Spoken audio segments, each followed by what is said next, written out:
বন্ধুদের সাথে বসে একটা রোমান্টিক মুভি দেখছিলাম। নায়ক নায়িকারা রোমাঞ্চ শুরু হওয়ার পর বন্ধুরা সবাই প্রচণ্ড আগ্রহ নিয়ে তাকিয়ে রইলাম টিভির পর্দার দিকে।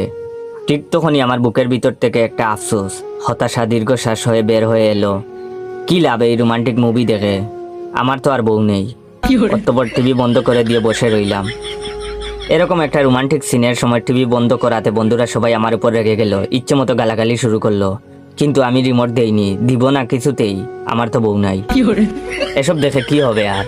রেগে গিয়ে বন্ধুরা ইচ্ছে মতো মারতে লাগলো। মারছে মারুক, কি হবে, মার খেলে আমার তো আর বউ নেই যে আমি মার খেলে কান্না করে চোখ মুখ ফুলিয়ে ফেলবে। রাতে বাসায় গিয়ে বিছানার উপর উঠে লাফাতে লাগলাম। আমার লাফালাফির শব্দ শুনে আব্বা আম্মা ছোট বোন নিশি ছুটে এলো।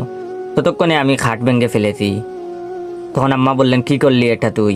নতুন খাটটা ভেঙে ফেললি কোন আক্কেলে? তখন আমি বললাম, কি হবে এত বড় খাট দিয়ে, আমার তো আর বউ নেই। তখন আব্বা বললেন, হারামজাদা, জুতা পিটা করে আমি তোরে মেরেই ফেলবো। তুই আমার নতুন কেনা খাট ভেঙে ফেললি, আবার বউয়ের কথা বলিস। তখন আমি বললাম, মেরে ফেলেন আব্বা, বেঁচে থেকে কি লাভ, আমার তো আর বউ নাই। রাগে গজ গজ করতে করতে আব্বা রুম থেকে বের হয়ে গেল। আম্মা এসে আমার কানের উপর একটা চড় মারলেন। মুহূর্তেই আমার কানের ভিতরে অসংখ্য জিজি পোকার সঙ্গীত শুরু হয়ে গেল। তাতে কি, আমার তো আর বউ নাই।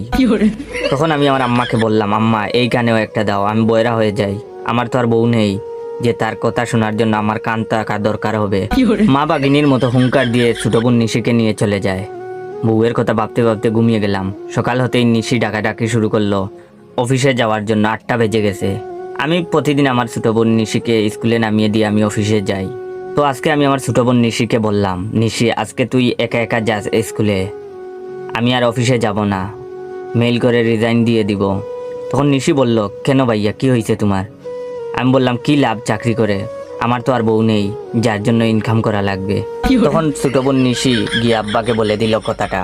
এখন আমি আমার রুম থেকে শুনতে পাচ্ছি আব্বা আমেনা খালাকে বলছে বাগান থেকে শক্ত দেখে একটা গাব গাছের ডাল নিয়ে আসতে, আজকে আমার বিয়ের স্বাদ মিটিয়ে দিবে আব্বা।